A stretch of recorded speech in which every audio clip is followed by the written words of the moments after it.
Do you think your plate designs and presentations are not beautiful enough? Do you wonder how other chefs and cooks always manage to make their food look so alluring? Well, in this video, I'm going to provide you with a simple 4-step process to instill plate design and presentation into your creative culinary process to help you plate stunning dishes every time.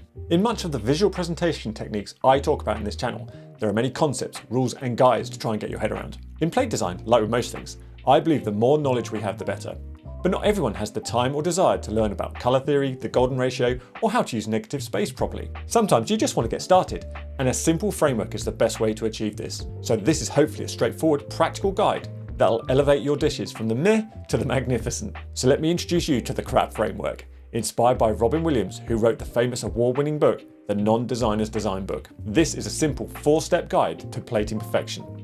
This isn't about complex design theory, it's about practical techniques you can use right now to transform your ordinary dishes into extraordinary ones. So what is it, I hear you ask? Well, it's a set of easy to understand design principles that stand for contrast, repetition, alignment and proximity. They help you to describe what is good, clear and delicious in design. They'll also build a certain visual awareness of what you're doing and why when plating a dish. Let's kick things off with the first element in the C.R.A.P framework, and arguably most important in terms of visual appeal: contrast. Contrast is a fundamental principle of visual appeal, and in food plating, it's the key to transforming your dish into something special. It's about thoughtfully balancing the differences on your plate, playing with shape, colour, size and texture to create a dish that is as captivating on the eye as it is on the palate. You can look at contrast in 2 ways: high contrast, visual fireworks. Imagine a plate where each element complements the others while retaining its unique identity. This is the magic of high contrast. The vibrance of the sea herb plus the green herb sauce drizzled over the fish provides a powerful visual contrast. The bright green against the fish's neutral tone draws the eye and highlights the freshness of the ingredients. Consider the oval of the lamb, mashed potato and beans. Mix this with the perfect circle of pea cream around the edge, plus the red onion. Then juxtapose these curved shapes with the explosions or the flowers, which provides a powerful visual contrast. You can add drama and importance to a dish by using scale to your advantage. With this dish from Stephen Edwards, he has used a larger plate with more negative space around the strawberries, which for me communicates more impact and focus on the ingredients. In another dish by Stephen, he uses a variety of textures, from the softness of the trout to the crunch of the C.R.A.P flowers, or the smoothness of the ice cream to the scorching of the C.R.A.P circles. High contrast is a way to draw attention to your key ingredients, establish focal points, and guide the diner's eye around the plate. Low contrast, subtle elegance. While high contrast makes bold statements, low contrast offers a quieter form of beauty. It's subtle, smoothing, and a sense of harmony.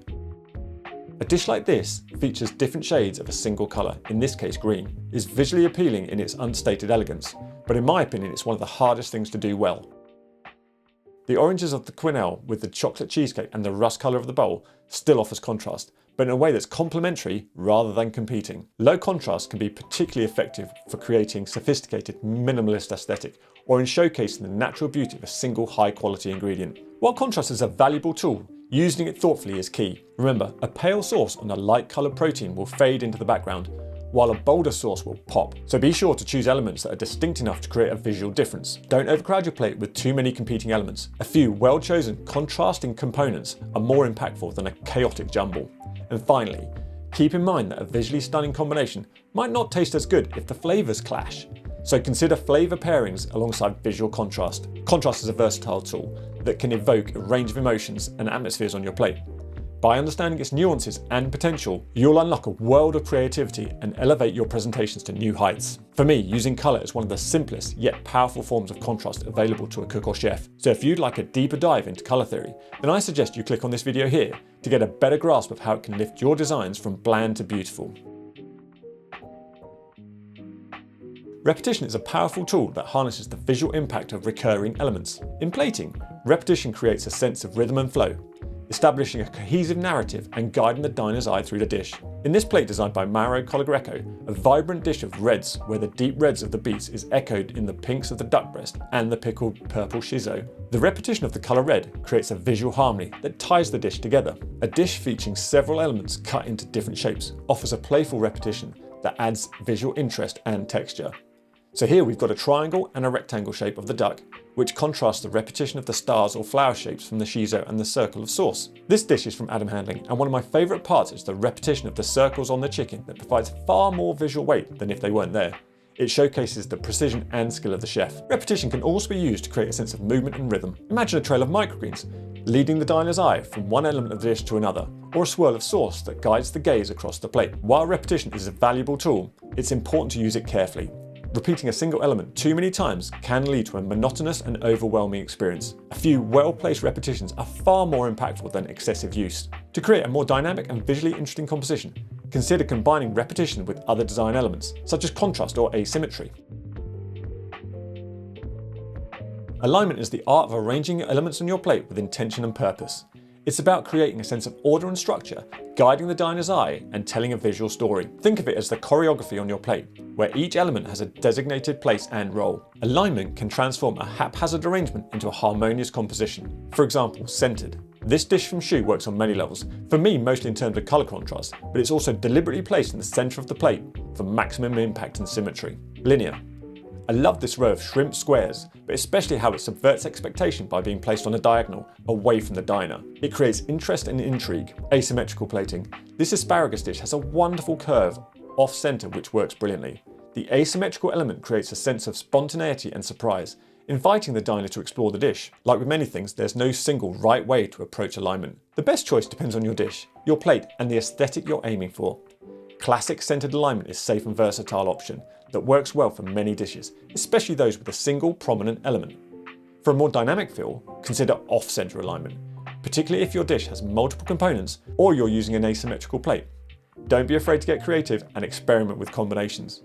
A centered protein paired with an off-center vegetable medley can create a visually balanced yet dynamic composition. Alignment isn't just about choosing a style, it's about the deliberate placement of each element. Consider the negative space on your plate, those empty areas that are just as important as the filled one, and the relation between the ingredients. Give each element room to breathe, as overcrowding the plate can make it feel chaotic. Use alignment to visually connect or separate elements based on their intended interaction. Ingredients meant to be tasted together can be placed close together, while distinct flavours should have their own space. Alignment is a fundamental aspect of plating that can significantly impact the overall presentation of your dish. By understanding different alignment options and how to use them effectively, you can create dishes that are not only delicious but also visually engaging. If you're still struggling with presentation, why not download my free Plate Like a Pro guide? Print it out or have it on your phone next time you're starting with a blank plate. It's a great jumping off point to get you going. Link in the description below. Proximity is the art of using space to tell a story on the plate. It's about showcasing relationships between ingredients, guiding the diner's understanding of the dish, and creating a visually cohesive experience. Think of proximity as the invisible thread that weaves together the elements on the plate. It can signal which flavours are meant to mingle, highlight a particular ingredient, or create a sense of visual balance. Instead of scattering garnishes haphazardly, cluster them near the ingredient that they complement. In this dish by Ben Wood, he deliberately adds the green salad off to the side of the beef for an asymmetric look, and to add freshness and colour contrast to the beef. Here the green sauce provides a contrast barrier between the white of the scallop and the white of the plate. It makes for a wonderful, clean, modern and natural presentation. Arrange small bites or appetizers in groups of 3 or pairs to create visual cohesion and suggest a tasting order. While proximity is about bringing elements together, it's also about knowing when to create distance. Avoid overcrowding your plate, as each element needs room to breathe. A cluttered plate can overwhelm the eye and distract the individual from the beauty of each component. Ingredients with contrasting flavours should be given their own space on the plate to avoid confusing the palate. Remember, empty areas on your plate, the negative space, are just as important as the filled ones. Use the negative space strategically to create visual balance and to draw attention to focal points on your dish. Proximity is more than placing ingredients near or far from each other. It involves thoughtful arrangement. Think about the size, shape and texture of each element and how they interact. You can use proximity to guide the diner's eye to the star of the dish by placing ingredients slightly off centre and surrounding them with complementary elements, creating a clear focal point. You can also suggest a journey through your arrangement, suggesting a sequence of flavours or a progression of textures. Proximity is a nuanced tool that can significantly impact the overall experience of your dish. By understanding how to use space intentionally, you can create plates that are not only visually appealing, but also intuitively guide the diner through the culinary journey. So there you have it, the C.R.A.P principles: contrast, repetition, alignment and proximity. These 4 simple guides can transform your dishes from everyday meals to visually stunning creations. Plating is a skill that takes practice, so don't be afraid to experiment and try different techniques. Most importantly, have fun with it. The next time you're cooking, whether professionally, a casual dinner party or a special occasion, Challenge yourself to apply these principles. You'll be surprised at how a little attention to detail can elevate your dishes and make them delicious. Want to see these principles in action? Well, check out the video here, where I break down plate designs from some of the world's most visual chefs, showcasing how you can use this framework to reverse engineer their stunning dishes and see how the best in the business do it. It's a great way to learn and find inspirations for your own culinary creations.